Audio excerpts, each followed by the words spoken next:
paano ba maging ganyang kaganda? Tinatanong kung gaano maging kaganda ni Catherine Bernardo. Talaga namang mapa-makeup, merong makeup or walang makeup. Talagang very pretty ni Catherine. Simple but stunning.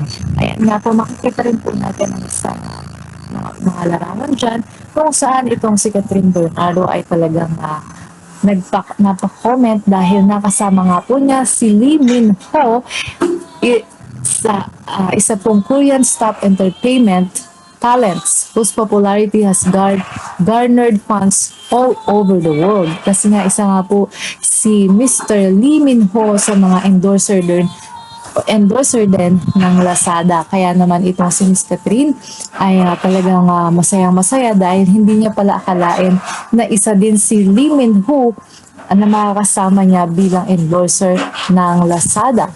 At ito nga ang sinabi ni Catherine.